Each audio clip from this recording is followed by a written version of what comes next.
नमस्कार दोस्तों, धीरेन्द्र कृष्ण शास्त्री जी और निर्गाचार्य जी के बीच सोशल मीडिया में बहुत ही भयंकर विवाद चल रहा है। तो आज की वीडियो में रिव्यू करने वाले हैं कमेंट्स को। किसके कमेंट्स को? निर्गाचार्य जी का जो रिप्लाई वाला वीडियो था, जो निर्गाचार्य जी ने धीरेन्द्र कृष्ण शास्त्री जी के वीडियो डालने के बाद जो अपना रिप्लाई दिया, उस वीडियो के कमेंट आपको बताने वाला हूँ, जिससे आपको एक पता चल जाए कि भाई चल क्या रहा है, कौन सही है कौन गलत है, लोग किस बारे में सोच रहे हैं, पूरा आइडिया आपको लग जाएगा। तो चलिए वीडियो को अब शुरू करते हैं, एक एक करके लोगों के कमेंट पढ़ते हैं।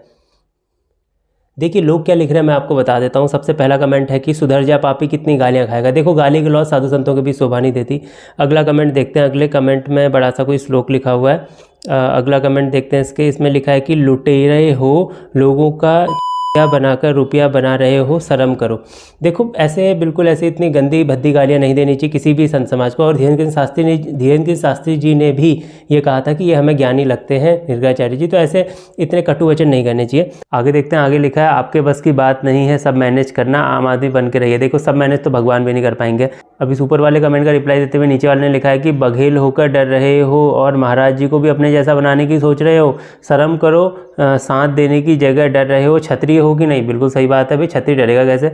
आगे देखते हैं आगे क्या लिखा है। लगाकर आग दौलत में हमने यह शौक पाले हैं क्योंकि हम बागेश्वर वाले हैं। बिल्कुल सही बात। एक ही नारा एक ही नाम, जय श्री सीताराम, जय बागेश्वर। बिल्कुल सही बात, जय सिया राम। आगे लिखा पंजाब में सिखों ने 35,000 से ज़्यादा हिंदुओं का नरसंहार किया।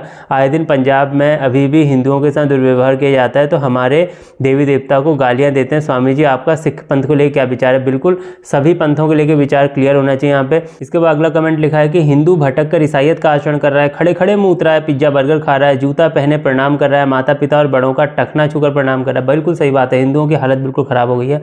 इसके बाद अगला कमेंट लिखा है कि जो आप कह रहे हैं वो तो सही है, लेकिन अपने मंत्रों से लाखों लोगों की भलाई भी तो कर रहे हैं बागेश्वर वाले बाबा। और परहित सरिस धर्म नहीं भाई, परपीड़ा सम नहीं है भाई। बिल्कुल सही बात है, बागेश्वर वाले बाबा हिंदुओं को एकजुट करने का काम कर रहे हैं, बहुत अच्छा काम कर रहे हैं। अब अगला कमेंट लिखा है कि कबीरदास, तुलसीदास, कालिदास, रामकृष्ण परमहंस, नीम करौली वाले बाबा ने कितने शास्त्र पढ़े थे। बिल्कुल सही बात है, जो आदमी के अंदर ज्ञान आता है वो अपने कर्मों के हिसाब से आता है, भगवान की कृपा से आता है। अगला कमेंट देखते हैं। इसमें लिखा है कि कोई शास्त्र ज्ञानी से कोई ज्ञानी नहीं होता, आत्मज्ञान से। बिल्कुल सही बात है कि आत्मज्ञान होना चाहिए, आदमी को अच्छे कर्म करने चाहिए, वही सबसे बड़ी पूंजी है आदमी के लिए। अगला कमेंट लिखा है कि शास्त्र में लिखा है कि शास्त्र से ज़्यादा महिमा नाम जप की होती है। बिल्कुल सही बात है, जो प्रेमानंद जी महाराज कहते हैं राधा राधा जप करो, वही नाम जप की महिमा सबसे ऊंची है। इसके नीचे कमेंट लिखा है कि शास्त्र में ये भी लिखा गया है कि किसी को नीचा दिखाना, किसी संत की निंदा करना सबसे बड़ा पाप है। बिल्कुल सही बात है, संत की निंदा तो सबसे बड़ा पाप है। इसके साथ अपने बड़े बुजुर्गों की निंदा करना, उनसे ऊंची आवाज़ में बात करना बहुत बड़ा पाप है, नहीं करना चाहिए। अगला कमेंट लिखा है कि दिस चोर इज कलेक्टिंग मनी। देखो चोर और ऐसे अपमानजनक शब्दों का प्रयोग किसी साधु संत के लिए नहीं करना चाहिए। अगला कमेंट लिखा है इनडायरेक्टली टारगेटिंग मोदी, जोकर लिखा हुआ है। देखो जोकर ऐसे शब्दों का प्रयोग भी नहीं करना चाहिए। देखो पॉलिटिक्स को अलग रखो, मोदी योगी इन सबको अलग रखो, कांग्रेस को अलग रखो, सबको अलग अलग रखो, धर्म की बात धर्म के स्थान पर करो। अब अगला कमेंट लिखा है अब तो तू गया भैया। देखो ऐसी अपमानजनक बातें नहीं करनी चाहिए किसी सन्यासी के लिए। आपने खुद देखा होगा बागेश्वर वाले बाबा ने भी ऐसी अपमानजनक बातें इनसे नहीं की थी, सम्मान के साथ बात की थी। अगला कमेंट लिखा है गुरुदेव आप विद्वान हैं लेकिन आपको अपनी विद्वता पर घमंड हो गया है। रावण तो आपसे भी बड़ा विद्वान था लेकिन अहंकार ने ...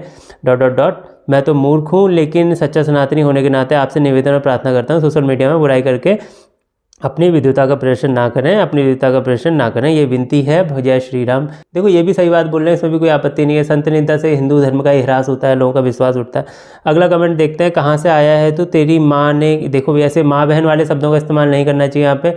मैंने फिर से बोल रहा हूँ, ऐसे कमेंट नहीं करने चाहिए किसी भी सन्यासी के ऊपर। इसके बाद अगले कमेंट में कोई व्यक्ति पूछ रहा है कि क्या आपको भी रामभद्राचार्य जी की तरह सारे वेद, गीता और रामचरितमानस कंठस्थ हैं। देखो रामभद्राचार्य जी को रामचरितमानस तो पूरा कंठस्थ है, ऐसा उन्होंने बोला है। हनुमान चालीसा, भगवान श्री राम का 1 लाख नाम जब वो डेली करते हैं, ऐसा भी बहुत सारी वीडियोज़ में उनके हमने सुना है। अब अगले कमेंट में लिखा है कि इतना बोलना अच्छा लगता है तो विधर्मियों को बोलना कितना कुछ बोलने को है। बिल्कुल सही बात है, विधर्मियों के बारे में तो जितना बोलो उतना कम है। मतलब हर टाइम में उंगली करते रहते हैं, सनातन धर्म को गिराने की कोशिश करते रहते हैं। अगला लिखा 12,000 सब्सक्राइबर वाले खुद भीख मांग रहे हैं दूसरों को। देखो यार हमारे भी चैनल को सब्सक्राइब कर दो, हमारे भी 2,000 के करीब सब्सक्राइबर हैं। ठीक है, सब्सक्राइबर से किसी को जज नहीं करना चाहिए, आदमी को उसके नॉलेज और कंटेंट पे बेस पे जज करना चाहिए। हमें भी सब्सक्राइब कर दो। अब अगला कमेंट लिखा है कि मित्र एक बात बताना कि ज्ञान और आत्मज्ञान में क्या अंतर है। देखो ज्ञान तो आप पढ़ लिख के कहीं से नॉलेज गेन करके आप प्राप्त कर सकते हो, गुरु की शिक्षा से प्राप्त कर सकते हो, लेकिन आत्मज्ञान बिना भगवान की कृपा से आप प्राप्त नहीं कर सकते। तो भगवान की शरण में रहो, नाम जप करो, एंजॉय करो। अगला कमेंट लिखा है कि जय सीताराम। बिल्कुल जय सीताराम, जय बागेश्वर धाम। फिर अगला कमेंट लिखा है धीरेन्द्र शास्त्री जी कभी किसी संत की आलोचना नहीं करते, अगर उन्होंने आपकी आलोचना की है तो निश्चित रूप से आप गलत हैं।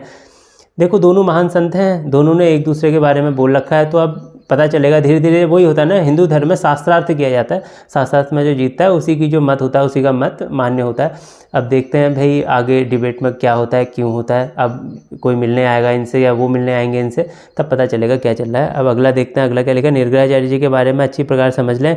निर्गलाचार्य जी 7 साल में ही संपूर्ण गीता भागवत वेदों को याद कर लिए। बिल्कुल सही बात है। मैंने इंटरनेट में देखा, मुझे पता चला कि इन्होंने मतलब बहुत पहले से ये धर्म और अध्यात्म में लग गए, उन्होंने शिक्षा भी ली है गुरु से।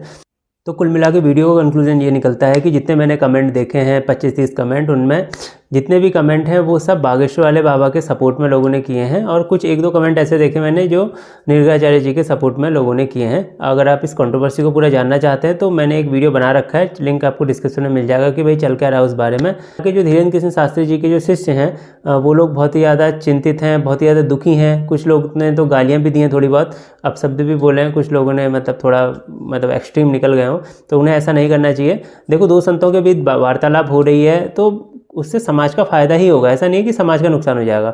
तो दोनों पक्षों की बातों को आप ध्यान से सुनिए, अपने हिसाब से अपना डिसीजन निकालिए। और अगर आपको कोई डाउट होता है तो अपने जो गुरु हैं आपके, जिनको आपने गुरु माना, उनसे आप पूछिए कि भाई यहाँ पे ऐसा बोल रहे हैं वो, तो हमें क्या करना चाहिए, ये क्या करना चाहिए, क्योंकि दोनों ही महान संत हैं। तो ऐसे गाली गलौज का उपयोग ना करें और समाज में एक पॉजिटिव इमेज ले जाएं हिंदू धर्म की। तो चलिए मिलते हैं किसी अगली वीडियो में। नमस्कार।